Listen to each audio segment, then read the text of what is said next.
नमो हरिसन्तानं नमो सिद्धानं नमो आयुर्यानं नमो वज्रायानं नमो लोये सहस्राहुनं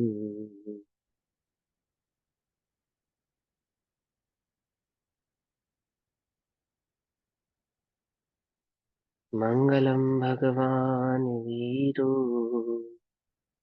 मङ्गलं गौतमो गणी मङ्गलं कुन्दकुन्दाद्यो जैन धर्मोऽस्तु मङ्गलम् सर्वमङ्गल्यमाङ्गल्यम् सर्वकल्याणकारकम् प्रधानां सर्वधर्माणां तु साफलम्।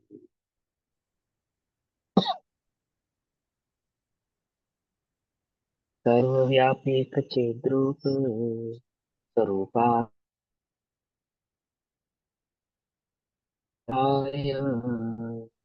ज्ञानानन्दात्मने नमः।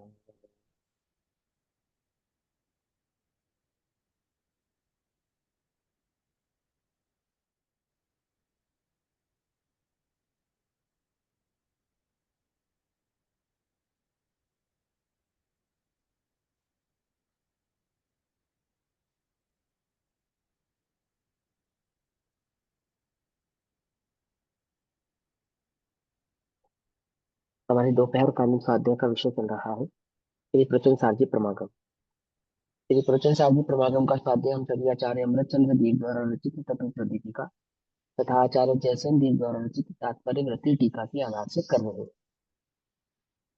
भाव चल रहा है ज्ञान तत्व प्रज्ञापन महाअधिकार के अंतर्गत शुभ परिणाम अधिकार। और शुभ परिणाम अधिकार के अंतर्गत गाथा चल रही है मोह के अभाव के उपाय की। कि मोह का लक्षण बतलाने के पश्चात आचार्य देव हमसे कहते हैं कि उस मोह का अभाव करने का उपाय क्या है। उस वह किस उपाय से मैं उस मोह का अभाव कर सकता हूँ। वह मार्ग 86 नंबर की गाथा में आचार्य देव हमसे कह रहे हैं। अब आचार्य देव हमारी उंगली पकड़ रहे हैं, ठीक, और हमें मोक्ष मार्ग पर अपने साथ लेकर चल रहे हैं। वे बतला रहे हैं कि किस प्रकार से तुम अपने मोह का अभाव कर सकते हो। पॉइंट टू पॉइंट बताएंगे एकदम, ठीक, धारावाही से। तो 213 नंबर का पेज है 213 और 86 नंबर की गाथा है 86। पहले गाथा पाठ पढ़ेंगे।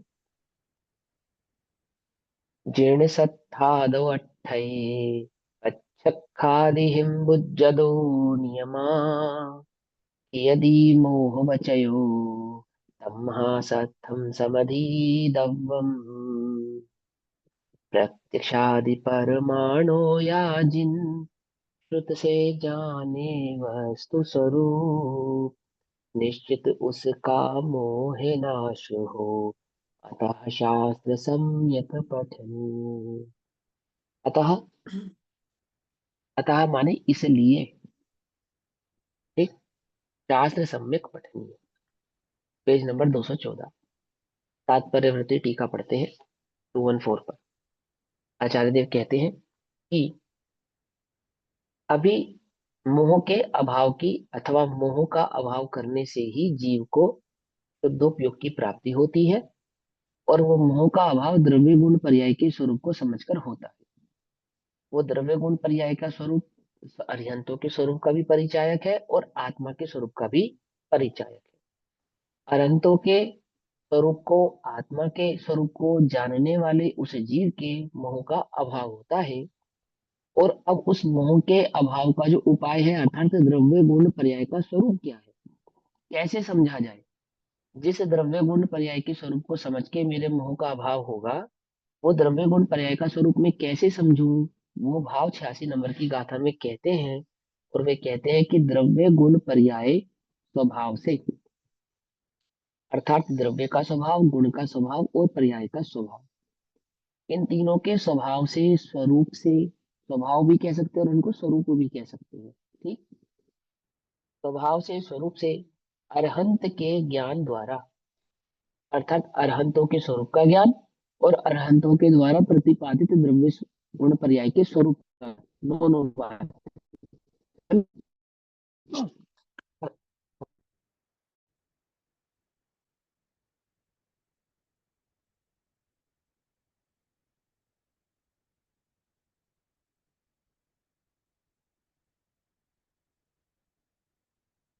तो द्रव्य गुण पर्याय स्वभाव से अरहंतों के ज्ञान द्वारा आत्मा का उस प्रकार का ज्ञान, किस प्रकार का ज्ञान, जो अरिहंतों के द्वारा द्रव्य गुण पर्याय का स्वरूप समझाया गया, अथवा द्रव्य गुण पर्याय के स्वरूप से जैसा तुमने अरिहंतों का स्वरूप समझा, उस प्रकार से ही अपने चैतन्य का, अपने आत्मा का ज्ञान मोहक्षय के उपाय के रूप में। ये जो द्रव्य गुण पर्याय का स्वरूप का ज्ञान है, ये कैसा है? ये मोह का क्षय करने का उपाय है। तो ये मोह का क्षय करने के उपाय का जो भाव है, ये पहले प्रतिपादित किया गया था। कहाँ प्रतिपादित किया गया था? 80 नंबर की गाथा में प्रतिपादित किया गया था। क्योंकि वो आगाज की गाथा है ना, मैंने कहा वहां से शुरू हुआ, वहां से मोह के अभाव को बतलाने का जो कार्य है वो वहां से शुरू हुआ कि तुम मोह का अभाव करो तो तुम्हारा भी कल्याण होगा। तो वहां से शुरू किया गया था। तो वह वास्तव में इस उपायांतर की अपेक्षा रखता है, अर्थात वो द्रव्य गुण पर्याय का स्वरूप हम कैसे समझे? जैसे एक शब्द होता है अथांतर। अथांतर सुना? अथांतर, अथांतर। अथांतर का मतलब होता है कि हमने जो कहा, अथा हमारे कहने का भाव या विस्तार यह है। ऐसे ही 80 नंबर की गाथा में कहे गए उस मोह के अभाव का उपाय अथांतर, अर्थात उपायांतर, उपाय का विस्तार इस प्रकार है। वह अपेक्षा रखता है, अर्थात हम मोह का उपाय क्या है, उसका अभाव करने का जो उपाय हमने कहा है, उसका विस्तार क्या है, वो अपेक्षा रखता है। क्योंकि मलेच्छ जीवों को, कम ज्ञानी जीवों को, अथवा जिनके मुंह का क्षय नहीं हुआ है उन जीवों को, जिनको मार्ग की खबर नहीं है उन जीवों को अपेक्षा रखता है कि हम उन्हें विस्तार से समझाएं। हम उन्हें विस्तार से बात से समझाएं कि क्या उसका स्वरूप है, कैसा है। क्योंकि हमने ज्ञान का भी विस्तार किया था ना, ज्ञान प्रपंच कह के, और हमने सुख का भी विस्तार किया था, सुख प्रपंच कह के। तो हम अब मोह का भी विस्तार करेंगे, मोह प्रपंच, मोह के अभाव का प्रपंच कह के। समझे हो? उपायांतर, अर्थात मोह के अभाव का उपाय का विस्तृत भाव यहाँ पर हम कहते हैं। क्या कहते हैं? जिसने प्रथम भूमिका में गमन किया है। पहली भूमिका क्या है? जिसने ये बात समझ ली है कि मोह का अभाव ही एकमात्र शुद्धोपयोग का उपाय है, ये पहली भूमिका है। मुझे ये बात समझ में आई कि मुझे करना क्या है। अभी तक तो मुझे यही समझ ही नहीं आ रहा था मुझे करना क्या है, मेरे सुखी होने का उपाय क्या है, मार्ग क्या है, कैसे होऊंगा मैं सुखी, कैसे मेरे दुखों का अभाव होगा, जन्म मरण का अभाव होगा, अथवा मुझे अविनाशी सुख की प्राप्ति होगी। तो जिसने प्रथम भूमिका में गमन किया है, ऐसे जीव को, तुम्हें अपने मोह का अभाव करना है कि हाँ करना है, ऐसे जीव को उपदेश कौन सुनेगा? जिनवाणी कौन पढ़ेगा? जिन वचन कौन सुनेगा? उपाय कौन जानने की चेष्टा करेगा? उपाय जानने की चेष्टा तो वही करेगा जिसको अंतरंग में ये प्यास होगी, ये लालच होगा, या लालास होगा कि भैया मुझे तो अपने मुंह का अभाव करना है, मुझे तो शुद्धोपयोग प्रकट करना है, मुझे तो वह केवल ज्ञान, केवल अनंत आनंद प्रकट करना है। तो उसने, जिसने प्रथम भूमिका में कदम रखा है, अर्थात जिसको अंतर में ये भाव प्रकट हुआ है कि मुझे मेरे मुंह का अभाव करना है, आप तो मुझे उपाय बतलाओ, मैं तैयार हूं। कमर कस लिए ना 81 82 नंबर की गाथा में, है ना, कमर कस ली है, मैं तैयार हूं, आप मुझे बताओ, मैं मार्ग पे चलने के लिए तैयार हूं। तो ऐसे उस जीव को जो सर्वोज्ञपज्ञ, अर्थात सर्वज्ञों के द्वारा कहा गया है, सर्वोज्ञपज्ञ, सर्वज्ञों के द्वारा कहा गया है, जो सर्वज्ञ पग होने से, है ना, आचार्य कुंद कुंद देव ऐसा नहीं कह रहे कि जो मेरे अनुभव से जाना गया है, ये बात नोट करो बार बार, है ना। कोई छदमस्त ये दावा नहीं करेगा कि मैंने जाना है, छदमस्त ये दावा करेंगे कि सर्वज्ञों ने जो कहा है, मैंने उसको अपनी अनुभूति से प्रमाणित किया है, ये दावा करेंगे। वो ये दावा नहीं कर सकते कि मार्ग की खोज मैंने की है, अथवा मेरे द्वारा कहा गया है, या मैं बतला रहा हूं। समझ में ये बात? तो क्या कहते हैं, जो सर्वज्ञ पज्ञ होने से ये सर्वज्ञों के द्वारा कहा गया है। दम कहाँ से आया? ये परंपरा, आचार्यों की परंपरा से प्राप्त हुआ है और स्वानुभूति से प्रकट किया है। तो स्वानुभूति से प्रकट होने के कारण और परंपराचार्यों से प्राप्त होने के कारण, ये दो उसके मूल स्तंभ हैं जो इस बात को दम देते हैं कि ये सर्वज्ञ भगवान के द्वारा कहा गया है। आचार्य कुंद देव ने तो सर्वज्ञ भगवान को देखा है, साक्षात देखा है, लेकिन टीका लिखने वाले आचार्य अमरचंद्र देव ने तो नहीं देखा। क्या कहा, है ना? लेकिन वो दम से कह रहे हैं सर्वज्ञ पज्ञ होने से, अर्थात सर्वज्ञों के द्वारा कहा गया होने से। समझे क्यों? तो परंपरा से प्राप्त हो रहा उन्हें, उनके आचार्य गुरु आचार्य ने देखा है, परंपरा गुरु आचार्य ने जाना है, साक्षात जाना है। और उनके परंपरा गुरु आचार्य कौन है?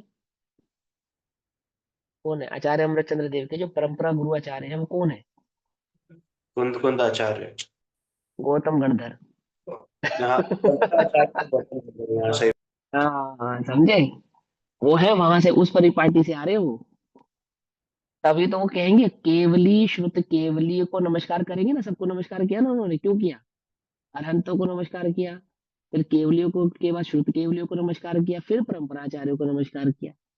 तो उन्होंने अपनी धारा में सर्वप्रथम किसको स्वीकार किया? केवलियों के पश्चात गणधरों को स्वीकार किया, और फिर गणधरों की धारा से परंपराचार्यों को नमस्कार किया। ठीक है ना? आचार्य कुंद देव तो है ही, उसका निषेध नहीं कर रहा मैं, लेकिन मैं ये बात बतलाना चाहता हूँ उनकी सोच का विस्तार क्या है ना, ऐसा। तो क्या कहते हैं, सर्वज्ञ पज्ञ होने से, सर्वज्ञ के द्वारा कथित होने से सर्व प्रकार से अबाधित है। सर्व प्रकार से अबाधित है अर्थात किसी भी प्रकार से उसमें शंका नहीं की जा सकती, उसमें बाधा उत्पन्न होती नहीं है, उसमें मुझे किसी प्रकार का भाव ऐसा खड़ा नहीं होता है कि यह बात सत्य है या असत्य है, अबाधित है। और अगर बाधा खड़ी हो रही है तो मेरी समझ में कमी है। क्या समझ में आई बात? बाधा खड़ी हो रही है तो मेरी समझ में कमी है, क्योंकि सर्वज्ञ के द्वारा कहा गया जो धर्म है वह तो अबाधित है। ठीक, ऐसे शब्द प्रमाण को, शब्द प्रमाण अर्थात, अब देखो, शब्द प्रमाण तो कहते हैं जैसे गणधरों ने कहा और हमने सुना, केवली ने कहा गणधरों ने जाना, गणधरों ने कहा अन्य आचार्यों ने जाना, आचार्यों से हमने जाना, ऐसे परंपरा है ना। तो जो कहा गया श्रुत है उसको द्रव्य प्रमाण या शब्द प्रमाण कहते हैं, और उसी परंपरा में कहे गए श्रुत का ही जो संकलन हुआ लेखनी रूप से, लिपि रूप से, तो वो भी द्रव्य स्कंद के रूप में स्थापित हो गया। तो हम वर्तमान में ये से कह सकते हैं कि जो हमारे समक्ष ये ग्रंथ विराजमान है ये द्रव्य श्रुत है। और ये द्रव्य श्रुत क्या है?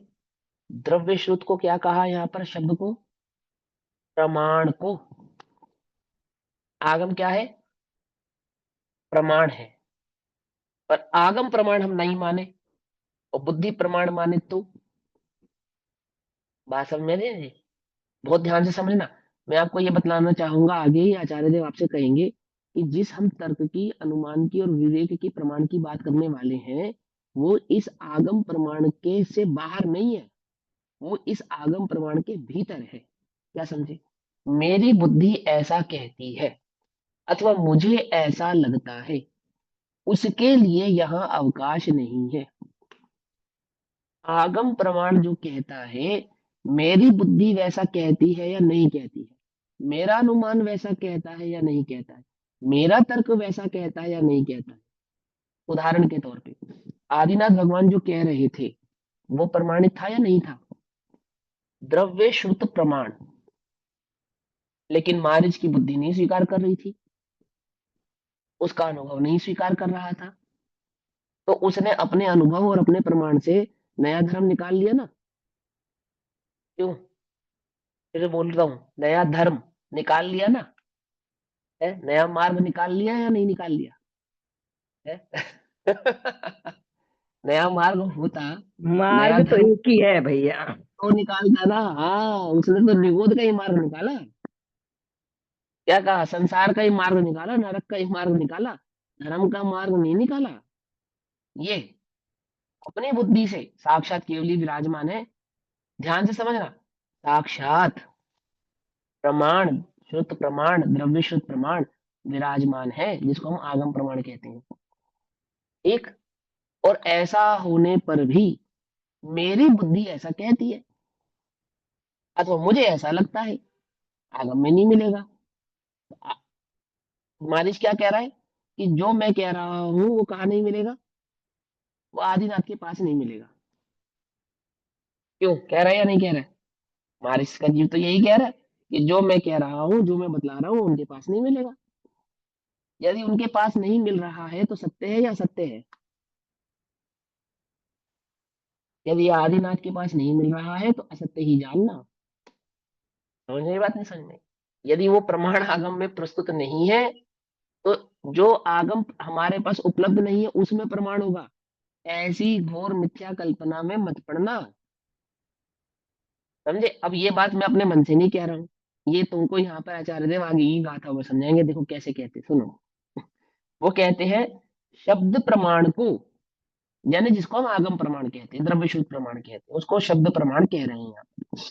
शब्द प्रमाण को अर्थात द्रव्य शुद्ध प्रमाण को हमारी भाषा में क्या कहते हैं? उसे आगम प्रमाण को।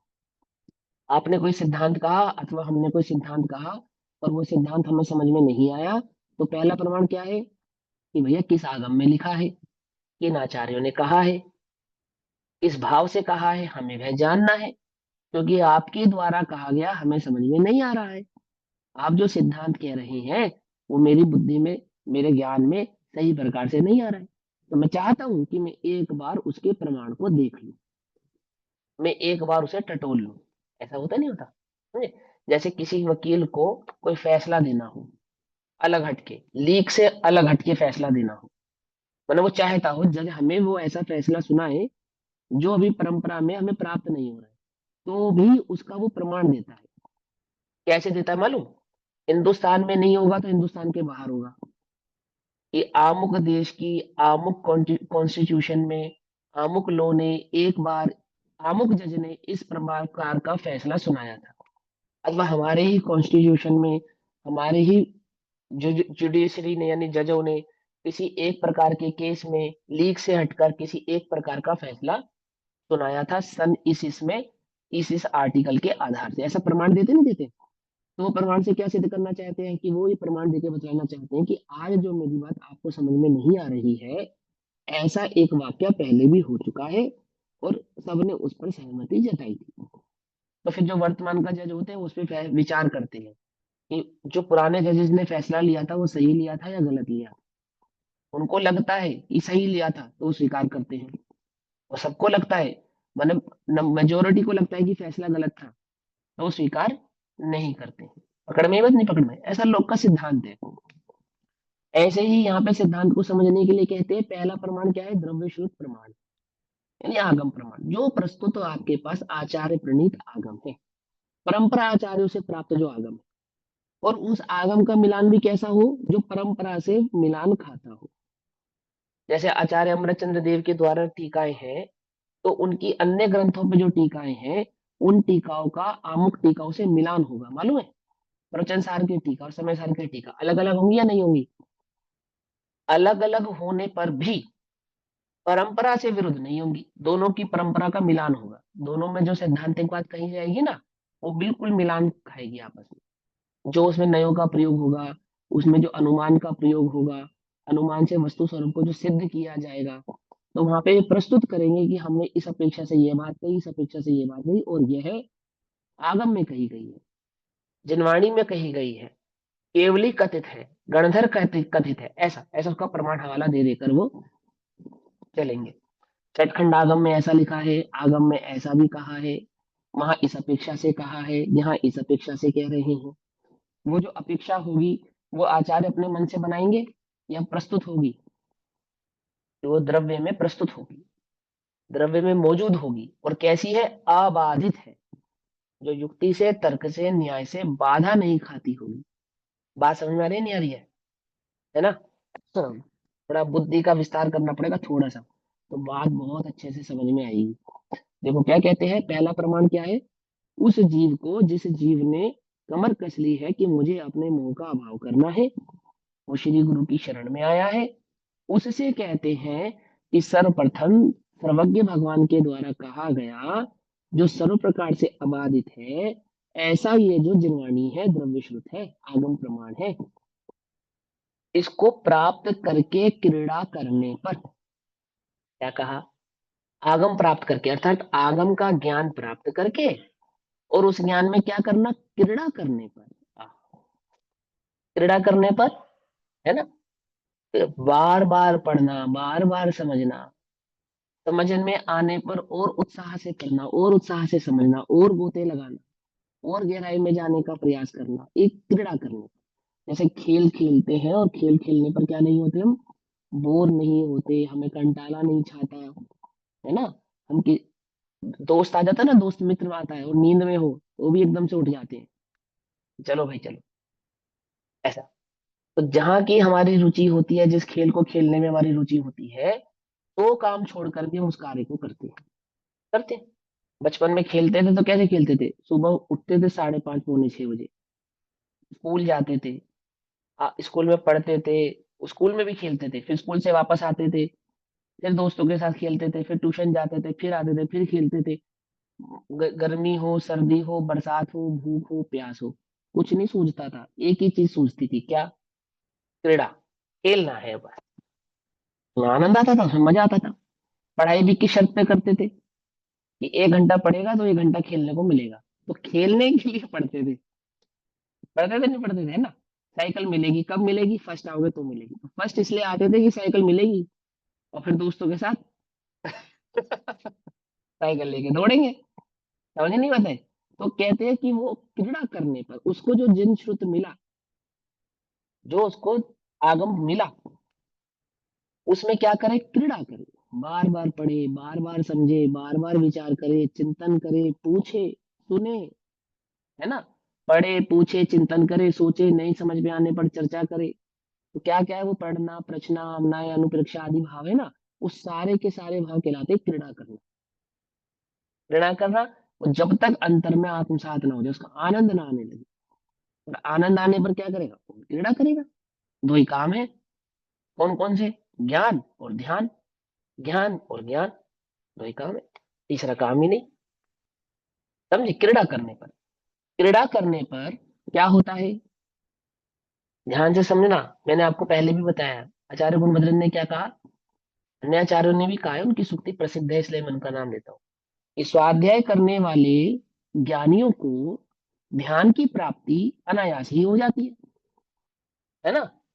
यही बात आचार्य अमृतचंद्र देव यहाँ कह रहे हैं, बिल्कुल सेम टू सेम। देखो क्या कहा उन्होंने, वो द्रव्य श्रुत में क्रीड़ा करने पर क्या होता है, उसके संस्कार से, किसके संस्कार से, उस द्रव्य श्रुत के संस्कार से, क्रीड़ा करने के संस्कार से, बार बार पढ़ा है, बार बार सुना है, बार बार चिंतन किया, पूछा है, सोचा है, विचारा है, उठते बैठते जागते सोते, बस उसको वो जिन वचन का ही भाव अंतरंग में चल रहा, ऐसा करने पर संस्कार विशिष्ट से क्या होता है, संवेदन शक्ति रूप संपदा प्रकट करने पर, अर्थात ध्यान प्रकट होता है।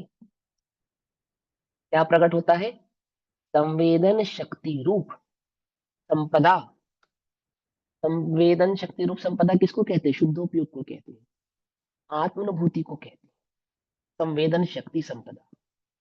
क्या होता है, प्रकट होती है उसको प्रकट करने पर, कैसे प्रकट हुई, वो जिन द्रव्य श्रुत में जिसने क्रीड़ा करी, उस क्रीड़ा करने वाले को क्या हुआ, संवेदन शक्ति रूप संपदा प्रकट होती है।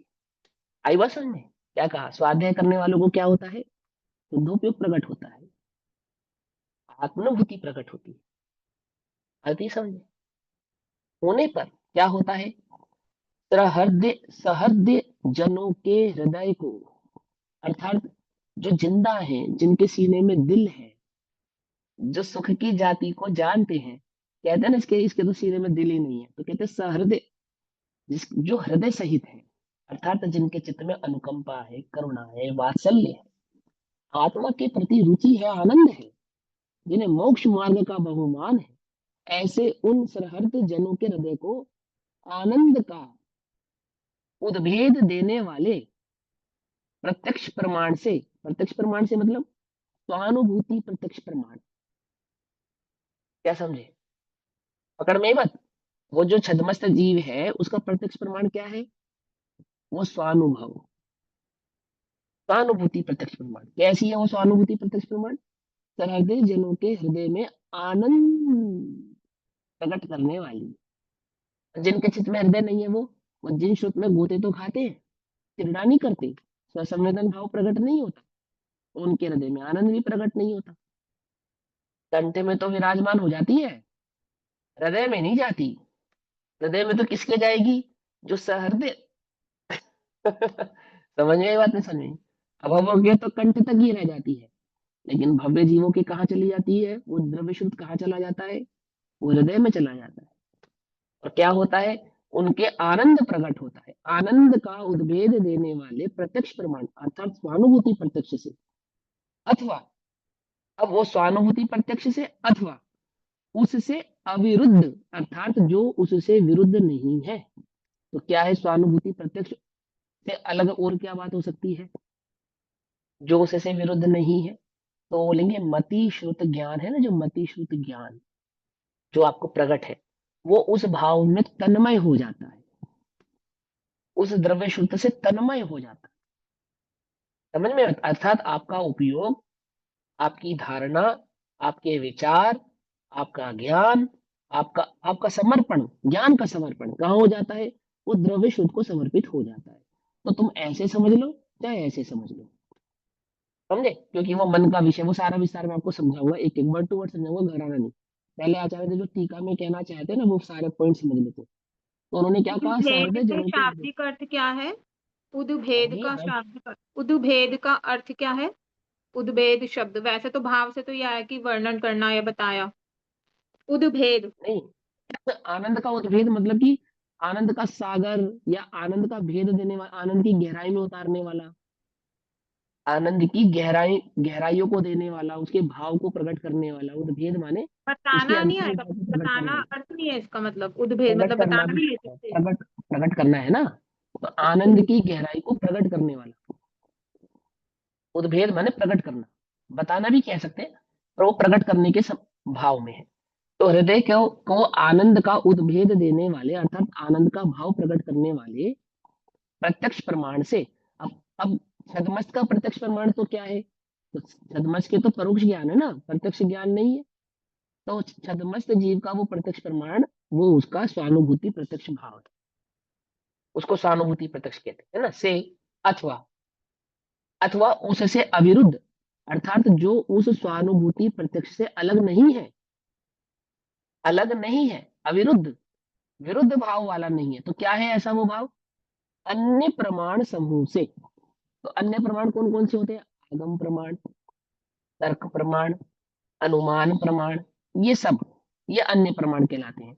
प्रमाण है ना, अनुभूति प्रमाणित किया, आगम से प्रमाणित किया, तर्क से प्रमाणित किया, अनुमान से प्रमाणित किया, नया आदि से प्रमाणित किया। समझे नहीं समझे? तो वो सब अलग नहीं है, यानी अनुभूति से प्रमाणित करा या आगम से प्रमाणित किया, वो दोनों अलग अलग नहीं है। बोले क्यों? वो आगम से प्रमाणित अनुभूति होती है, अनुभूति से प्रमाणित आगम होता है।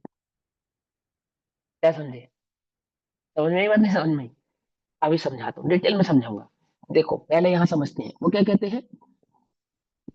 प्रमाण से अथवा उससे अविरुद्ध अर्थात आपको जो अनुभव प्रकट होगा, स्वसंवेदन प्रकट होगा, वो स्वसंवेदन आगम से कुछ अलग नहीं होगा। आगम तो कुछ और कह रहा होगा, स्वसंवेदन में कुछ और बात आ रही होगी, ऐसा नहीं होगा। कैसा होगा? जैसा आगम में कहा है वैसा ही स्वानुभूति प्रत्यक्ष होगा। स्वानुभूति प्रत्यक्ष तो बात कुछ और हो जाए, आगम में बात कुछ और हो जाए, ऐसा नहीं होगा, अविरुद्ध। मैंने अपने अनुभव से तो कुछ विशेष जाना, तो पंडित टोडरमल जी ने क्या कहा? कुछ विशेष जानना होता नहीं है। समझे ये बात? नहीं समझे? वो बात आचार्य जी यहाँ के हैं। अविरुद्ध अर्थात जो आपने अन्य प्रमाणों से जाना था, कौन कौन से अन्य प्रमाणों से जाना था? आपने आगम प्रमाण से जाना था, तर्क से जाना था, अनुमान से जाना था नहीं जाना था वस्तु स्वरूप को? बोले हाँ। तो अब जो आप स्वानुभूति प्रत्यक्ष करोगे, वो स्वानुभूति प्रत्यक्ष और वो जो आगम प्रमाण आदि से आपने जाना, उन दोनों में क्या नहीं है? कुछ भी भेद नहीं, कुछ नया नहीं है, कुछ अलग नहीं है। इतना स्पष्ट कह रहे हैं आपसे। समझ पा रहे हो या नहीं समझ पा रहे हो? है? और आचार्य देव कह सकते थे ना, आचार्य अमृतचंद्र देव, कि सुनो भाई, अमुक नाम का शास्त्र है, उसके आधार से कह रहे हैं। ऐसा किसी शास्त्र का नाम लिखा उन्होंने कि हम समय सार के आधार से कह रहे हैं, या हम प्रवचन सार के आधार से कह रहे हैं, या हम वो द्रव्यशुद्ध अमुक शास्त्र को कह रहे हैं? इसको कह रहे हैं वो द्रव्यशुद्ध? परंपरा से प्राप्त जो हमें ज्ञान है, और उस ज्ञान का ही संकलन हम इन ग्रंथों के माध्यम से कर रहे हैं, वो द्रव्य श्रुत है, ऐसा जानना। वो द्रव्य श्रुत यहाँ कहे गए भाव से कुछ अलग अन्य है, ऐसा नहीं है। पकड़ में आई बात? नहीं पकड़ में आई? वो द्रव्य श्रुत कहकर उन्होंने किसी स्पेसिफिक आगम का नाम नहीं लिया, स्पेसिफिक किसी शास्त्र का नाम नहीं लिया, कि जो आचार्य अमरचंद्र देव के काल में तो उपलब्ध था और हमारे पास उपलब्ध नहीं है। क्यों? समझ में आ रही बात? नहीं समझ में आ रही है? वो कौन सा आगम है जिससे हमें प्रत्यक्ष करना है? अरे हम बतला रहे हैं ना तुम्हें, यही वो आगम है। वो जो परंपरा से हमें प्राप्त हुआ, जो द्रव्य शुद्ध का ज्ञान है, वो हमारे उपयोग में विराजमान है, वही हम तुमसे कह रहे हैं। वो आगम यही है, कोई और नहीं है। यदि आचार्य अमरचंद्र देव प्रवचन सार की टीका लिख रहे हैं, तो यहाँ आचार्य अमरचंद्र देव का जो आगम है ना, वो अन्य कोई नहीं है, प्रवचन सार जी ही है। यदि वही बात वो समय सार में कह रहे हैं, तो अन्य कुछ नहीं है, वो समय सार ही है। पकड़ में ही बात? नहीं पकड़ में आई? ये बात समझ पा रहे हो? जिस आगम से प्रमाणित करना है, वो आगम कौन सा है, वो भी तो बतला दो। अरे वो हमारे हमारे उपयोग में विराजमान जो परंपरा से द्रव्य शुद्ध है, वो जो हम तुमसे कह रहे हैं, यही वो आगम है। यही वो आगम है, इससे अलग कोई दूसरा आगम नहीं है। पकड़ में आ रही है बात? नहीं पकड़ में आ रही है? और तुम कोई दूसरा अन्य आगम खोज रहे हो, क्योंकि ये तो छद्मस्तों ने कहा है। तो केवलियों ने जो कहा है, वो कहाँ लिखा मिलेगा? द्रव्य द्रव्य श्रुत में। वो द्रव्य शुद्ध जो विराजमान है, वही केवलियों ने कहा है, उससे अलग थोड़ी कुछ है वो। समझे नहीं समझे? क्या कहा? उससे अविरुद्ध। अब आई पकड़ में बात? स्वसंवेदन से अविरुद्ध, यानी जो आगम में कही गई है बात, वो स्वसंवेदन और उस आगम में कही गई बात अलग नहीं होगी। तर्क अनुमान आदि से जानी गई बात उस स्वसंवेदन से अलग नहीं होगी, अविरुद्ध अन्य प्रमाण समूह से तत्वतः, अर्थात समस्त वस्तु मात्र को जानने पर। समझे? समस्त वस्तु मात्र को जानने पर। समस्त को जान सकते हैं, नहीं जान सकते हम? समस्त को तो केवल ही जानते हैं, है ना? क्यों? ऐसा है या नहीं? अगर तुम्हें आगम ऐसा लगता है, तो आगम तुम्हें प्रमाण याद करना, हाँ, तो तुम्हें याद करना पड़ेगा वो 46, 47, 48 नंबर हाँ। की गाथा। हम्म, जो सब कुछ जानेगा, वो एक को वो जानेगा। एक को जानेगा, जो जो एक को एक जाने। को जानेगा, वो सबको जानेगा। तो मैं सबको कैसे जानूं? आगम से जानो। जो आगम को जानता है, वो सबको जानता है, ऐसा कहा आचार्य देव ने। और सबको जानने पर ही एक का जानना होता है, ऐसा कहा। एक एक को जानने का नियम क्या है? सबको जानना। एक को सबको जानने का नियम क्या है? एक को जानना। तो पहला नियम कौन सा लगेगा? सबको जानने वाला लगेगा, एक को जानने वाला लगेगा? तो आचार्य सबको कहते हैं जाने। पहला नियम लगेगा सबको जानने वाला। पहला नियम सबको जानना। और मैं सबको कैसे जानूं? ये तो बड़ा मुश्किल काम है। ये मुश्किल काम कहा है? जो आगम को जानता है, वो सबको जानता है। जो केवली कथित द्रव्य गुण पर्याय के स्वरूप को जानता है, वो सबको जानता है। और वही सबको जानने वाला इस आत्मा को जानता है। और वही बात 80 नंबर की गाथा में कही, द्रव्य गुण पर्याय के स्वरूप को जानने वाला आत्मा को जानता है। और वही बात यहाँ 86 नंबर की गाथा में क्या कहा? समस्त वस्तु मात्र को जानने पर, अर्थात जो द्रव्य गुण पर्याय के स्वरूप को जानता है, वो समस्त वस्तु स्वभाव को पहचानता है। समस्त वस्तु उसके ज्ञान का विषय बनती है। ऐसा होने पर क्या होता है? विपरीत अभिनिवेश। उसी का दूसरा नाम क्या है? अतत्व अभिनिवेश। पकड़ में ही बात? तत्व के संबंध में विपरीत भाव को कहते हैं विपरीत अभिनिवेश, या उसी का अपर नाम या पर्यायवाची शब्द है अतत्व अभिनिवेश। से के संस्कार करने वाला, अर्थात जो अतत्व अभिनिवेश यानी मिथ्यात्व को गाढ़ा कर रहा था, कौन था वो मोह था। वो मोह को क्या करता है? ये स्वानुभूति प्रत्यक्ष, ये आगम का ज्ञान, ये क्या करता है कि वो जो अतत्व अभिनिवेश के संस्कार को गाढ़ा कर रहा था, उसको, उस संस्कार को करने वाले को मोह, मोह समूह को अवश्य ही क्षय को प्राप्त होता है। वह मोह क्या होता है? क्षय को प्राप्त हो जाता है। जो हमारे मिथ्यात्व को गाढ़ा करता है, मिथ्यात्व को हमारे संस्कारों में डाल रहा था, उसका क्या होता है? उस मिथ्यात्व का, विपरीत अभिनिवेश का। मोह के लक्षण थे ना 3। तो पहला लक्षण क्या था? तत्व तत्व श्रद्धान का विपरीत भाव, यानी तत्व का सही श्रद्धान नहीं होना। तो मोह के पहले लक्षण यानी कि अतत्व श्रद्धान भाव का क्या कर देता है? क्षय कर देता है। कौन क्षय कर देता है? आगम में क्रीड़ा करने वाला। द्रव्य गुण पर्याय के स्वरूप को समझने के लिए केवली कथित जिन वचन में जो क्रीड़ा करता है, वो क्रीड़ा करने वाले को स्वानुभूति प्रत्यक्ष यानी कि अनुभव प्रकट होता है, और जिसके वह अनुभव प्रकट होता है उसके मोह का संस्कार क्या होता है? क्षय को प्राप्त हो जाता है। मोहे तस्य जाति लयम। तस्य लयम, मोह जाति तस्य लयम है ना, मोह तजादि तस्य लयम। पकड़ में आई बात? उसका मोह अभाव को प्राप्त हो जाता है, लय को प्राप्त हो जाता है, क्षय को प्राप्त हो जाता है। कितना सिंपल बात बताइए। क्या करूं अब मैं? वस्तु स्वरूप समझने के लिए स्वाध्याय करूं, भली प्रकार से करो। कैसे स्वाध्याय करूं? जैसे क्रीड़ा करते हैं ऐसे स्वाध्याय करो। समझ में आई बात? फिर क्या करते हैं? इसीलिए मोह का क्षय करने में, इसलिए मोह का क्षय करने में क्या है? कारण क्या है मेरे पास मोह का क्षय करने का? कि मोह का क्षय करने में परम शब्द ब्रह्मा की उपासना का। परम शब्द ब्रह्मा की उपासना मतलब वो शब्द जो द्रव्य गुण पर्याय के स्वरूपों का परिचय कराते हैं, उन शब्दों को परम ब्रह्मा कहते हैं। जगत में ऐसे कितने शब्द हैं जो संसार का परिचय कराएंगे, कितने शब्द हैं जो मोह का परिचय कराएंगे, कितने सब शब्द हैं जो राग द्वेष आदि का परिचय कराएंगे, है ना? लेकिन कुछ शब्द ऐसे हैं जो स्वरूप का परिचय कराते हैं। तो जो शब्द स्वरूप का परिचय कराते हैं, ऐसे वे जो शब्द ब्रह्म है, परम शब्द ब्रह्मा है, उनकी उपासना यानी आगम की उपासना। उपासना समझते हो? हाथ जोड़ना, सर झुकाना, अर्घ चढ़ाना, है ना? इसको नहीं कहते, है ना? ग्रहण करना। जो उस आगम में कहा गया तत्व है, जो भाव है, उसको ग्रहण करना। तो कैसे ग्रहण किया जाता है? उसकी उपासना कैसे की जाती है? वो उपासना का भाव भी आगे समझा रहे हैं। तो कहते हैं परम शब्द ब्रह्म की उपासना का भाव ज्ञान के अवलंबन द्वारा।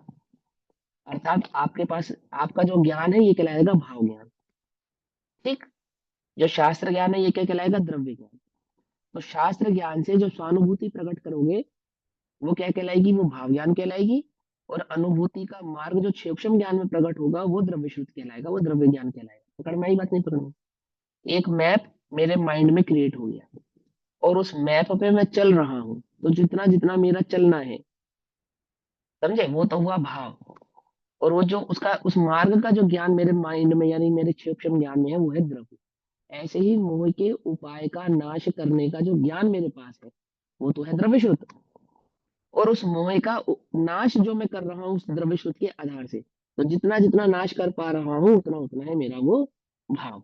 तो क्या कहा कि अवलंबन से जो क्या करता है कि शब्द ब्रह्म की उपासना का भाव ज्ञान के अवलंबन द्वारा, अर्थात भाव ज्ञान द्वारा यानी शुद्धोपयोग द्वारा, आत्मानुभूति द्वारा, दृढ़ किए गए परिणाम से, दृढ़ किए गए परिणाम से। अब परिणाम किसको कहते हैं? ज्ञान दर्शन चारित्र तीनों का नाम परिणाम है। ठीक है? ज्ञान भी परिणाम है, दर्शन भी परिणाम है, चारित्र भी परिणाम है, तीनों का नाम परिणाम है। यहाँ तो दृढ़ किए गए परिणाम से सम्यक प्रकार अभ्यास करना तो क्या है? वो उपायांतर है। अब सम्यक प्रकार से अभ्यास करना, अभ्यास करना, शुद्धोपयोग प्रकट होने के बाद भी अभ्यास करना। शुद्धोपयोग प्रकट करने का तो अभ्यास करना, शुद्धोपयोग प्रकट होने के बाद फिर भी अभ्यास करना। अभ्यास कब तक करते हैं? जब तक केवल ज्ञान प्रकट नहीं होता तब तक अभ्यास ही अभ्यास है, साधक अवस्था कहलाती है वो। समझे ना? केवल ज्ञान प्रकट करने से एक समय पूर्व की अवस्था क्या कहलाती है? साधक अवस्था कहलाती है।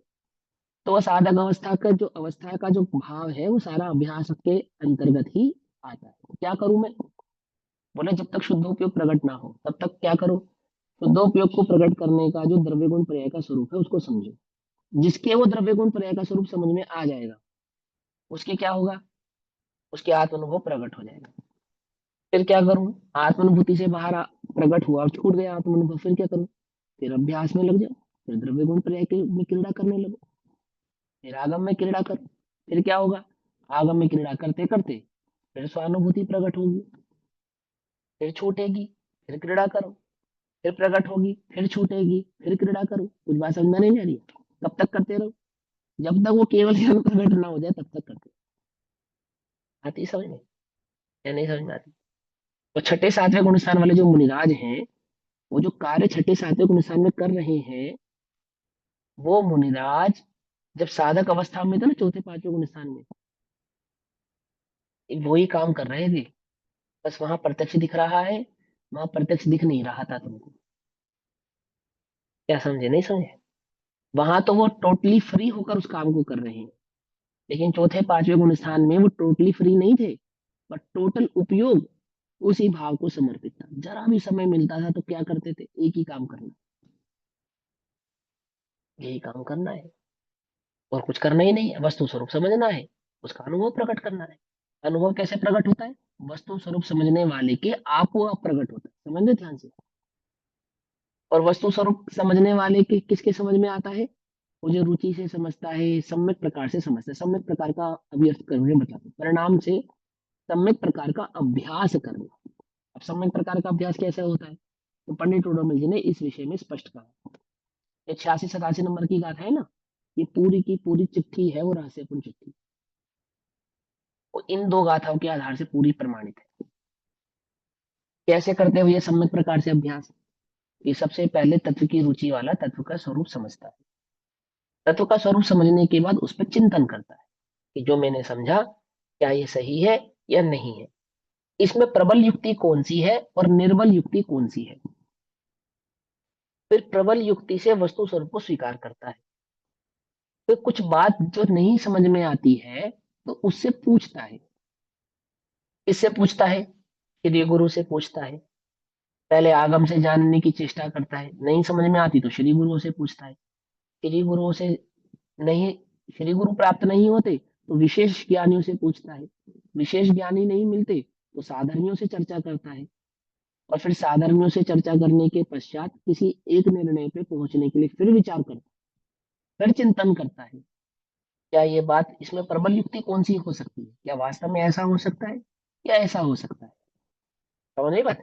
जो क्षेपक्षम ज्ञान मेरे पास उपलब्ध है, उस उपलब्ध क्षेपक्षम ज्ञान से उस युति को बिठाने की चेष्टा करता है। जो मैंने सीखा, जो मैंने पढ़ा, जो मैंने समझा, क्या वास्तव में ये बात सही है या गलत है। ऐसा बार बार बार बार करता है। कब तक करता है, जब तक अंतरंग में उस पर विश्वास नहीं हो जाता, गाढ़ा विश्वास कि हाँ बात ऐसी ही है।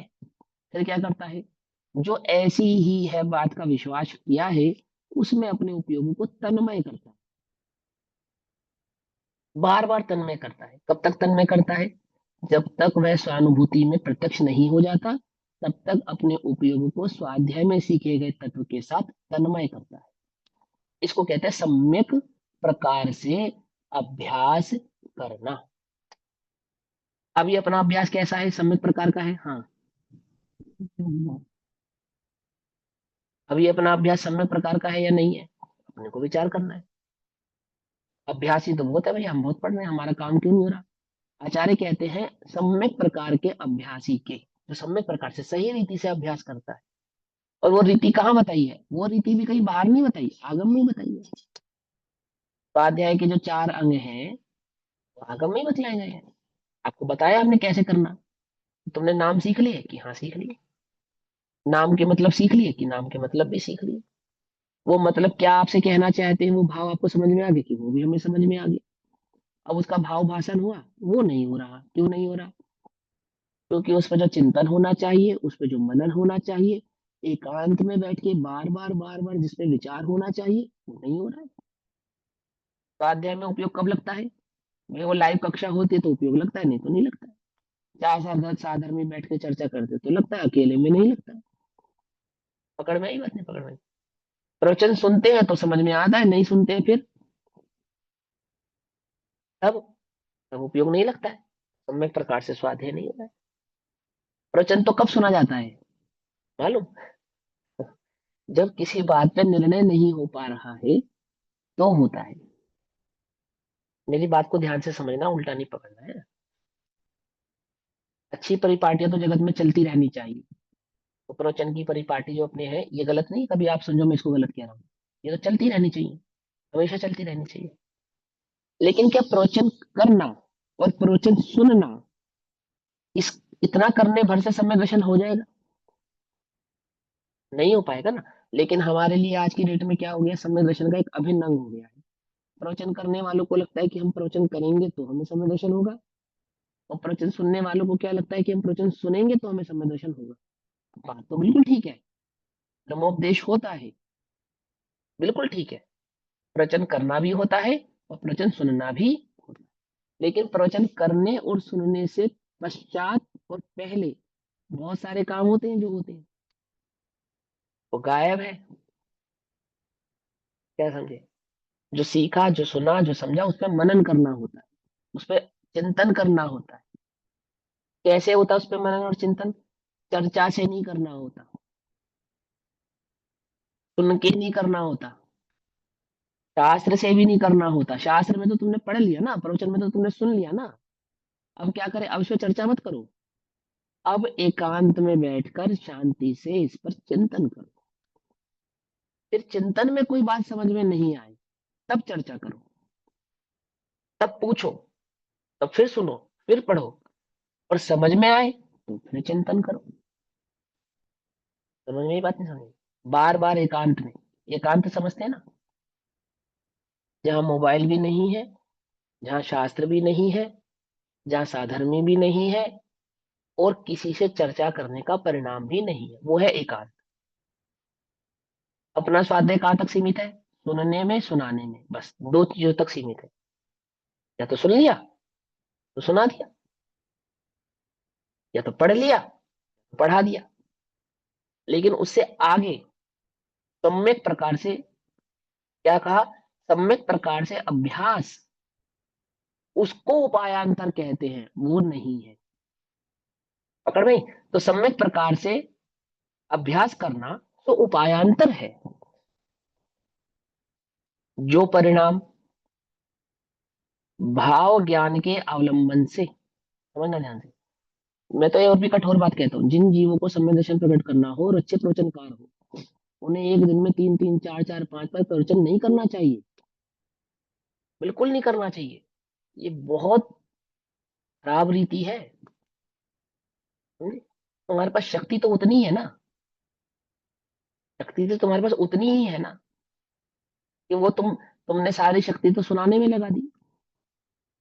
अब अपना कार्य करने की शक्ति कहाँ बची तुम्हारे पास? कुछ बात समझे? लेकिन वो हमारे अंग हो गया, प्रभावना का अंग हो गया है। अरे सम्यक दर्शन प्रकट करने वाले जीव करते हैं प्रभावना, और प्रभावना की नहीं जाती है, प्रभावना सहज होती है। प्रभावना किसको कहते हैं? किसी ने आपसे कुछ जानने की इच्छा रखी, पूछने की इच्छा रखी, सुनने की इच्छा रखी, आपने सहजता से बतला दिया, बस। 4-4, 5-5 घंटे प्रवचन कर रहे हैं, 3-3, 4-4, 5-5 क्लासेस ले रहे हैं, अच्छी बात है, इतना किया तो शाबाश। परंतु अपना कार्य करने का अवकाश नहीं मिलेगा। टोटल बहिर्मुख है वो, टोटल उपयोग बहिर्मुख है। समझ में आ रही बात, नहीं समझ में आ रही?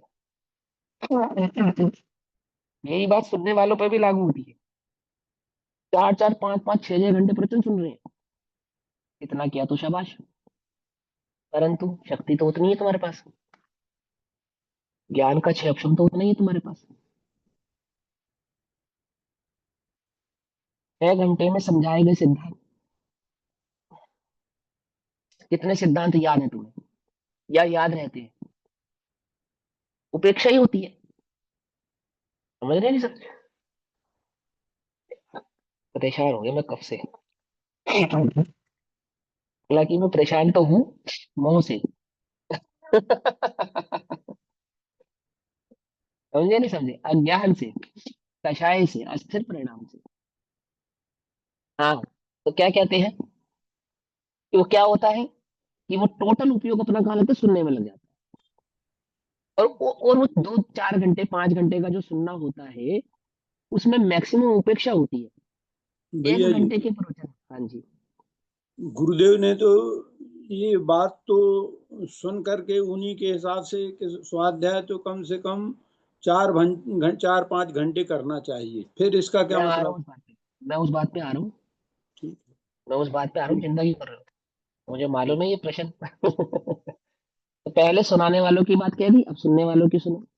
कि वो उपेक्षा ही होती है। कैसे उपेक्षा होती है? कि वो 1 घंटे के प्रवचन में 5, 10, 15 मिनट तो सुनते हो आप, बाकी टाइम तो, क्योंकि वो एक आपकी हैबिट में हो जाता है, वो चल रहा है, बस वो चल रहा है। आपको उस समय के लिए आपका उपयोग जाता है कि हाँ वो चल रहा है, तो आपको उसी में संतुष्टि हो जाती है कि मैंने मैंने 4 घंटा प्रवचन सुना, 5 घंटा प्रवचन सुना। उसमें कोई आपका उपयोग खास लगता नहीं है। 1 घंटा प्रवचन सुनो और शांति से उस पर चिंतन करो मन में। अब आ जाओ तीसरे नंबर की, कि भाई 4, 5, 6 घंटे पढ़ना तो चाहिए ना। उसका तो हम कह ही रहे हैं, पढ़ना चाहिए। प्रवचन सुनना और शास्त्र पढ़ना दोनों में अंतर है, जमीन आसमान का अंतर है। शास्त्र पढ़ना काम है तुम्हारा, नहीं समझ में आए तो प्रवचन सुनना, नहीं समझ में आए तो सुनना, कि उसका भाव क्या है, उसका अर्थ क्या है। और प्रवचन सुन के क्या करना, फिर शास्त्र पढ़ना। समझे या नहीं समझे? गुरुदेव ने कभी प्रेरणा नहीं करी कि प्रवचन सुनो 4, 5 घंटा, वो खुद नहीं करते थे। उन्होंने कहा 4, 5, 6 घंटा समय निकालकर स्वाध्याय करो और सुनो। प्रवचन स्वाध्याय का उपायांतर है, उपाय नहीं है। क्या कहा? उपाय के भी उपाय का उपाय है। बिल्कुल एकदम निपट अनाड़ी है, बिल्कुल निपट अज्ञान है, जानता ही नहीं है, नाम की भी खबर नहीं है, कुछ भी नहीं पता है, शास्त्र पढ़ने का अनभिज्ञ है। ऐसे जीव को उपदेश सुनना चाहिए। और जिसे खबर है, समझ है, उसे क्या करना चाहिए? उसे उसे उसे पढ़ना चाहिए। अब मैं नहीं कह रहा हूं, अभी ये आचार्य देव ही आपसे कहने वाले हैं।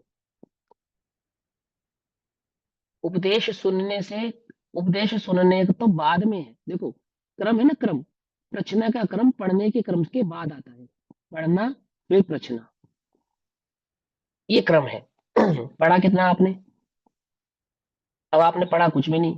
पूछो आप 100 सवाल, 1000 सवाल, क्या पूछ रहे हो? आपको पता ही नहीं, आगे की खबर नहीं, पीछे की खबर नहीं, वस्तु स्वरूप की खबर नहीं। सवाल तो आपके पास हजारों खड़े होंगे, होंगे ही, ये पढ़ा ही नहीं है तो होंगे ही। आप आज की डेट में किसी वैज्ञानिक के पास जाके एक सवाल पूछो, वो आपको उत्तर नहीं देगा। वो आपसे पहले आपकी क्वालिफिकेशन पूछेगा, पहला काम वो ये करेगा। वो आपसे पूछेगा कि तू क्वांटम फिजिक्स का मुझसे सवाल पूछ रहा है, पहले ये बता कि क्वांटम फिजिक्स के बारे में तू कितना जानता है। नहीं जानता है तो पहले पढ़, इतना पढ़कर आना, फिर मेरे से ये सवाल करना। कुछ बात समझ में आती नहीं आती? अब पढ़ना तो हम कुछ भी नहीं चाहते, पर सवालों के हमारे पास ढेर है।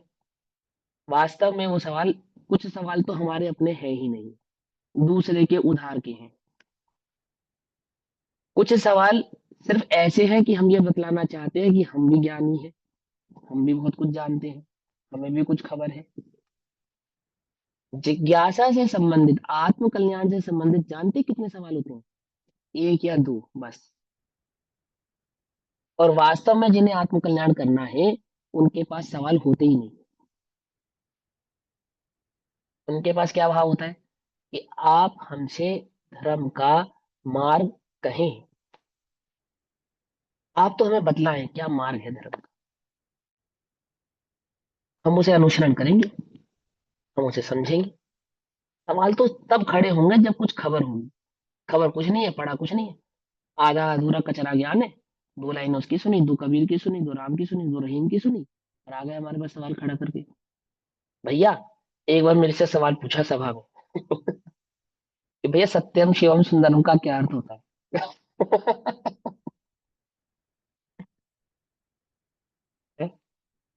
सत्यम शिवम सुंदरम का क्या अर्थ होता है? मैंने उसको पूछा कि द्रव्य गुण पर्याय का क्या अर्थ होता है? तो भैया वो तो हमें नहीं पता। तो मैंने कहा सत्यम शिवम सुंदरम का अर्थ हमें नहीं पता। क्या बात है, क्या समझे? हमारे पास समय नहीं है ये सत्यम शिवम सुंदरम की हम व्याख्या करें, हमारे पास समय नहीं है। अब हमें अज्ञानी समझना, अज्ञानी समझ लो, हमारे पास समय नहीं है। समझ यही बात नहीं समझ? तुम द्रव्य गुण पर्याय का अर्थ सीख कर आना, फिर हमसे सत्यम शिवम सुंदरम का अर्थ जानना, फिर हम अर्थ बतलाएंगे तुम्हें। क्या समझे? सवाल हमसे बाद में करना, पहले पढ़ो, पहले स्वाध्याय करो, उसके बाद सवाल पूछना। हमें हमें कोई जिज्ञासा नहीं है जानने की कि राम ने क्या कहा, रहीम ने क्या कहा, कबीर ने क्या कहा, रैदास क्या कहता है, तुलसीदास क्या कहता है, मुझे नहीं है जिज्ञासा जानने की। क्या समझे, बात समझ में आ रही नहीं आ रही? या उसका कहने का मतलब क्या है? मैं ये कह रहा हूँ जिन वचन में जिनेंद्र देव के कहने का आशय मतलब क्या है, तुम्हें मालूम है? नहीं मालूम तो पहले वो सीखो, पहले वो समझो। तो 6-8 घंटा स्वाध्याय करो। देखिए वो 6-8 घंटा स्वाध्याय करने की परंपरा तो हो गई गोल, और 6-8 घंटा प्रवचन सुनने की परंपरा हो गई शुरू। ये बिल्कुल भी सही परंपरा नहीं है, उल्टा नहीं पकड़ना, पर बात सच्ची है ये, बात सच्ची है ये। सुनना, प्रवचन सुनना, ये उतना कार्यकारी नहीं है, तो छदमस्ती है। बताने वाले, सुनाने वाले, पढ़ाने वाले छदमस्त ही हैं। आपको आपके अंतरंग में अपनी मान्यता ही डाल रहे हैं वो। आपको खबर ही नहीं है कि वो बात शास्त्र में लिखी हुई है या नहीं लिखी है, पता ही नहीं है। आप पंडित टोडरमल जी से पढ़ लो श्रोता का स्वरूप। अब अन्य आचार्यों ने श्रोता का जो स्वरूप कहा है वो पढ़ लो, खोलकर समझ लो क्या कहा है, श्रोता का क्या स्वरूप है। वक्ता के स्वरूप तो बाद में पढ़ना, श्रोता का स्वरूप पढ़कर देख लो आप। अधिक सुनने का व्यसन है ना, अधिक सुनने का व्यसन, ये बहुत खराब व्यसन है, अच्छा नहीं है। विद्या व्यसन ही होना चाहिए, परंतु सुनने का व्यसन कम होना चाहिए, पढ़ने का और समझने का व्यसन अधिक होना चाहिए। अब ऐसा कहकर मैं आपको ये प्रेरणा नहीं दे रहा प्रवचन मत सुनो, मैं ये प्रेरणा दे रहा हूँ कि स्वाध्याय करो, स्वयं से पढ़ो, स्वयं से समझो, नहीं समझ में आने पर पढ़ो, सुनो, समझो, पूछो, वार्ता करो। कुछ नहीं हो रहा है आज की डेट में, क्या हो रहा है? हजारों लाखों विद्वान है, वो सब चल रहा है, किस किसका सुनोगे? वो चाहता है मेरा सुनो, वो चाहता है मेरा सुनो, वो चाहता है मेरा सुनो। अब एक नई परंपरा चल रही है, उनका मत सुनो, उनका मत सुनो, उनका मत सुनो। एक नई परंपरा ये चल रही है, आमुक को गादी पे बैठने का अधिकार नहीं, आमुक को ये कहने का अधिकार नहीं, आमुक को वो कहने का अधिकार नहीं, ये परंपरा चलने पड़ने लग गई है। क्यों? क्योंकि परंपरा अब सुनने की रह गई है, पढ़ने की रही नहीं। समझ में आती है नहीं समझ में आती? जानते हो बहुत मलिच्छ जीव होता है ना, बिल्कुल मलिच्छ, जैसे भील, उसके लिए उपदेश है, वो सुनने का अधिकारी है। क्या समझे? मलेच्छ है ना, बिल्कुल एकदम कुछ खबर नहीं है, भील जैसा जीव है, वो सुनने का अधिकारी है, त्रियंच वो सुनने का अधिकारी है। समझ में आती है बात नहीं समझ में आती? बालक वो सुनने का अधिकारी है, और स्वाध्यायी वो पढ़ने, उसका पहला काम है पढ़े। तो कब पूछे? जब बिल्कुल बात समझ में नहीं आ रही है तो पूछे, अथवा जो अर्थ उसने ग्रहण किया है उसको टैली करे कि जो अर्थ मैंने ग्रहण किया है ये सही है या नहीं है। तो अब तो परंपरा भी उल्टी है, जो अर्थ मैंने समझ लिया वही सही है। अन्य ज्ञानी जन, अन्य गुरु जन, अन्य अभ्यासी जन अगर कोई अर्थ कह रहे हैं तो हम सुनने को तैयार नहीं, समझने को तैयार नहीं है, क्योंकि हम जिसे सुनते हैं, हम जिसे पढ़ते हैं, उस आमुक व्यक्ति ने यह अर्थ किया है तो यही सत्य है।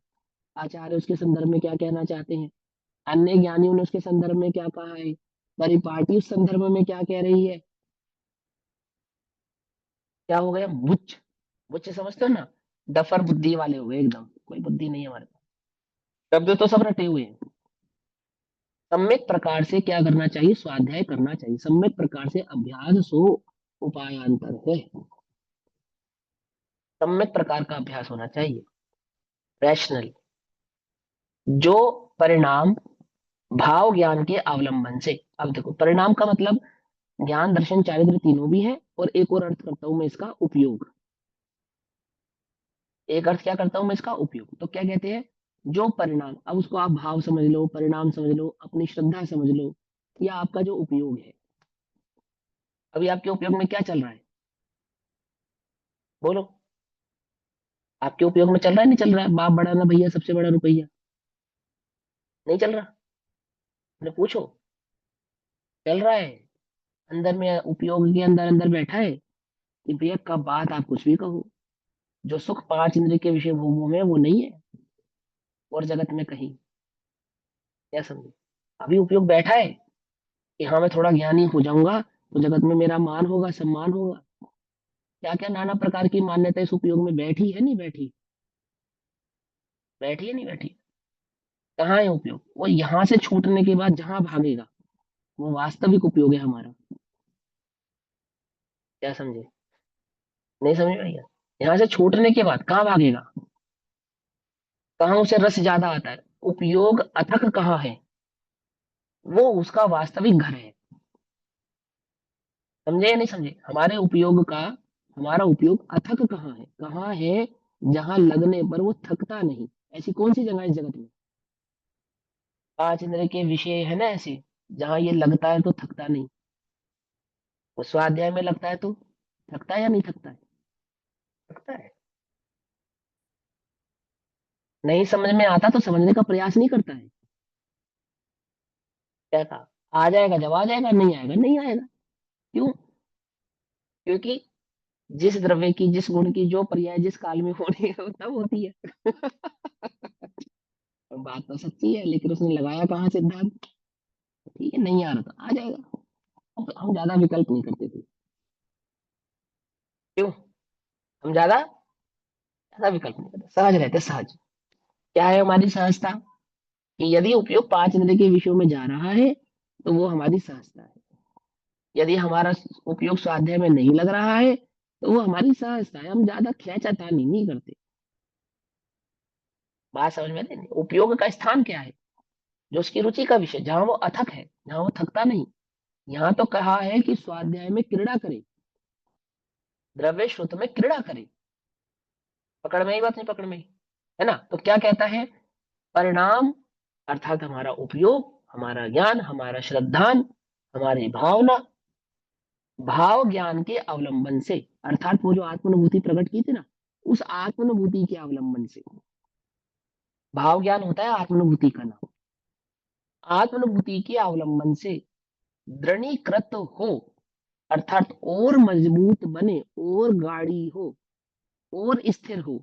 अर्थात वो चारित्र गुण की जो पर्याय है ना, शुद्धोपयोग, अर्थात हमारे गुण स्थान का बढ़ना, हमारे शुद्धोपयोग का बढ़ना, अथवा हमारे आत्मानुभूति के काल का जो समय है उस समय का बढ़ना, उसको क्या कहते हैं? अवलंबन से दृढ़ीकृत हो। ऐसे परिणाम से किसी भी प्रकार से मेरा उपयोग मेरे स्वभाव में स्थिर हो। वो जो स्वानुभव मुझे प्रकट हुआ है, वो स्वानुभूति मेरी कैसी हो, उसका काल बढ़े। मुझे अब अपने उस अनुभव से बाहर नहीं जाना है। मुझे तो वो अनुभूति ही चाहिए, मुझे तो वहीं स्थिर रहना है, मुझे तो मैं ही चाहिए हूँ। इस भाव से, ऐसे परिणाम से क्या करे? द्रव्य शुद्ध का अभ्यास करना। किस परिणाम से द्रव्य शुद्ध का अभ्यास करना? वो भाव श्रुत की स्थिरता बढ़े, अथवा भाव श्रुत प्रकट हो। पकड़ में ही बात, नहीं पकड़ में ही? समय हो गया मुझे मालूम है। 1 मिनट और लूंगा बस। तो द्रव्य शुद्ध का क्या करना? अभ्यास करना, स्वाध्याय इसके लिए करना। तो मोह क्षय करने के लिए क्या है? ऐसा स्वाध्याय मोह क्षय करने के लिए उपायांतर है। उपाय तो शुद्ध उपयोग है, उपाय तो आत्मानुभूति है, पर उस आत्मानुभूति को प्रकट करने का उपाय क्या है? कि सम्यक प्रकार से स्वाध्याय करना उस आत्मानुभूति को प्रकट करने का उपायांतर है। पकड़ में ही बात, नहीं पकड़? ऐसा यहाँ आचार्य अमृतचंद्र देव तत्व प्रदीपिका गाथा में कहते हैं। अब इसी भाव को आचार्य जयसेन देव तात्पर्य वृत्ति टीका में कहेंगे। तो अभी समय हुआ, वो भाव हम कल समझेंगे। तब तक के लिए सभी को जय हिंद। ये आपने भैया एक क्वेश्चन पूछ सकती हूँ? हाँ हाँ हाँ, अभी ओके। इससे संबंधित है भैया, अपने प्रसंग से संबंधित है। बोलो बोलो। ये जो आपने परिणाम का सम्यक दर्शन ज्ञान चारित्र बताया, वो थोड़ा सा फिट, मतलब बुद्धि में नहीं बैठ रहा, लेकिन जो कोई बात नहीं, उपयोग बताया वो बैठ हाँ गया। हाँ, जो मैं कल बतलाऊंगा। कल बतलाऊंगा कि मैं इसका एक अर्थ उपयोग भी करता हूँ, और इसका एक अर्थ द्रव्य सम्यक दर्शन ज्ञान चारित्र, मैं ज्ञान दर्शन चारित्र भी है। उपयोग वो तो फिट कैसे है बैठ मैं गया, कल समझूंगा। उपयोग तो फिट बैठ गया कि हाँ भाई वो चीज हो सकी है। हाँ, वो वो तो डिटेल में भैया कल आपने समझाऊंगा। पुस्तक भेजी हमें, वो काय से भेजी है आपने? डाक से या इससे कोरियर से? मैं बताता हूँ, आपको कॉल करके बताता हूँ। हाँ, आपका क्या क्वेश्चन है इंदिरा अच्छी जी, आप बात है, बताइए। जय भैया जिनेन्द्र। मैं ये पूछ रही थी, जैसे कल आपने बताया अभव्य जीव भी प्रायोग्य लब्धि तक पहुंच जाता है, ठीक है? वो बताया करण लब्धि प्रकट नहीं होती उसको प्रायोगिक। तो एक तरफ बताया कि तो मतलब प्रायोगिक लब्धि तक पहुंचता होगा तो मतलब स्वाध्याय तो करता ही होगा, तभी पहुंचा है हाँ, वो करता है ना, प्रायोगिक लब्धि तक। बिल्कुल करता है। हाँ, और हाँ, दूसरी तरफ ये बोलते हैं कि जो स्वाध्याय करता है उसका मोह क्षय को प्राप्त होता है। तो दोनों बातें कॉन्ट्राडिक्टरी। स्वाध्याय करने वाले का मोह क्षय को प्राप्त नहीं होता। सम्यक रीति से स्वाध्याय करने वाले का मोह क्षय को प्राप्त होता है। तो ये वो अंतर है ना, सम्यक रीति से नहीं करता तो भी नहीं करता। प्रायोग्य लब्धि तक पहुंच हाँ, जाता है। कषाय की मंदता के कारण, जैसे अभी हम स्वाध्याय कर रहे हैं, तो कषाय हाँ। की मंदता है ना अभी भी हमको, हम्म। भले ही हम सम्यक रीति से नहीं कर रहे हैं, लेकिन जितना भी कर रहे हैं, जो 4 घंटे 5 घंटे 6 घंटे स्वाध्याय कर रहा है, यानी कि सिर्फ सुन ही रहा है और कुछ नहीं कर रहा, तो उतना कार्य करने के लिए भी तो कषाय की मंदता चाहिए ना। देखो वो हम्म। टीवी पिक्चर नहीं देख रहा, गाने नहीं सुन रहा, इधर उधर की हम्म। फालतू की बातें नहीं कर रहा, सिर्फ स्वाध्याय सुन रहा। पंडित हम्म। टोडो ने किया इतना किया तो शाबाश। अनंतानुबंधी की 6 लेशियां होती हैं, हम्म। उसमें शुक्ल लेशिया तक के परिणाम होते हैं, और अनंतानुबंधी की शुक्ल लेशिया का परिणाम कहाँ तक और कैसा हो सकता है, आप भाव दीपिका से पढ़कर देखो। ठीक है ना, भाव दीपिका में उसका विस्तार, उसको पढ़कर देखो, उसको समझो। तो वहां वहां उसे वस्तु स्वरूप समझ में नहीं आया, अच्छा। उसके कंठ में तो है, उसके क्षम में तो है, उसकी समझ में नहीं है वो। क्या समझे, जैसे हम आत्मा शब्द कहते तो हैं और बड़ी दृढ़ता से कहते आत्मा हैं, के स्वरूप को नहीं अनुभूति समझ आता। और अनुभूति है नहीं। हम्म। अब द्रव्य गुण पर्याय की हम चर्चा करें और कहें कि पर्याय द्रव्य से अत्यंत भिन्न है, तो बिल्कुल ठीक बात है, लेकिन वो जो कह रहा है ना अत्यंत भिन्न है, वो नहीं समझ पा रहा है कि किस अपेक्षा से अत्यंत भिन्न कहा और किस अपेक्षा से अभिन्न कहा। उसके चित्त में कल्पना उसकी ऐसी चल रही है मानो पर्याय द्रव्य से कुछ अलग ही है। शब्द तो बिल्कुल करेक्ट है, उसके शब्द गलत नहीं है, हाँ। लेकिन उसके तो संबंध में जो भाव को नहीं ग्रहण कर हाँ, पा रहा है वो। वो नहीं समझ पा रहा, उसमें उसकी भाव मान्यता में ग्रहण नहीं हो रहा। वो मान्यता में विपरीतता है। ठीक। ठीक, और चरण भैया जी, आयोग के मेरा मेरा एक प्रश्न परिणामों और से है। मिलते हैं। हाँ बोलो। ये मैंने जो एक दिन और कहा था, पोस्ट में हमने पढ़ा था कि आत्म द्रव्य में परिणाम उत्पन्न होना मानने वाला मिथ्या दृष्टि है, क्योंकि करेक्ट है, परिणाम तो ज्ञान की एक समय की पर्याय में होता है। इसका मैंने हाँ, बारीक अंतर नहीं समझ पा रहा हूँ। मतलब वो कहते हैं कि द्रव्य में एक भाव पर्याय तो है, लेकिन द्रव्य पर्याय नहीं है, ये अर्थ कर रहे हैं वो। अच्छा। द्रव्य त्रिलक्षणा है, द्रव्य गुण पर्याय, 3 ऐसे लक्षण हैं, हाँ। लेकिन वो द्रव्य, देखो सुनो, शक्कर में सफेदी है, परंतु शक्कर में सफेदी भी है, मिठास भी है, तो कोई कहे कि मिठास ही सफेदी है, तो ये गड़बड़ है। सफेदी अलग है, मिठास अलग है, एक रसगुण की पर्याय है, एक रंग गुण की पर्याय है, वर्ण गुण की पर्याय है। ऐसे ही द्रव्य है, गुण है और पर्याय है, तो द्रव्य की सत्ता है, पर्याय की सत्ता से बिल्कुल भिन्न अलग भाव है, और कोई ये समझे कि वो जो द्रव्य है ना वही पर्याय है, तो वो तो मिथ्या दृष्टि हो गया, क्योंकि पर्याय द्रव्य में 3 लक्षण है, द्रव्य लक्षण अलग है, गुण लक्षण अलग है, पर्याय लक्षण अलग है। द्रव्य किसको कहते हैं, असंख्यात प्रदेश का समूह है, वो असंख्यात प्रदेश ही है द्रव्य, और गुण अनंत है, गुण अनंत है। तो आप जरा बुद्धि से विचार करो कि द्रव्य और गुणों में कुछ अंतर, एक असंख्यात है, एक अनंत है। ठीक। समझ में ये बात नहीं समझे। और फिर पर्याय का एक समय का स्वभाव है, वो द्रव्य त्रिकाली है, तो द्रव्य को एक समय वाला मानेगा तो गड़बड़ हो जाएगी ना। पर्याय एक समय की है, द्रव्य त्रिकाली है। जिसने पर्याय भाव को द्रव्य के अंतर्गत स्वीकार किया, दैट मीन्स उसने द्रव्य को एक समय का स्वीकार किया, और जिसने द्रव्य को एक समय का स्वीकार किया वो मिथ्या दृष्टि है। तो द्रव्य है, एक समय की पर्याय भी है, द्रव्य से अभिन्न भी है, ऐसा होने पर भी द्रव्य त्रिकाली है और पर्याय एक समय की है। ऐसा पूरा विस्तार से जो जानता है वह सम्यक है, अन्य सब मिथ्या है। एक और विस्तार से समझेंगे। ओम नमः सिद्धेभ्यः। निज निधि निज में बताई, यहाँ अनंत पुकार, उसके लिए जिन वाणी माँ को वंदना शत बार। नमो हरिहंता।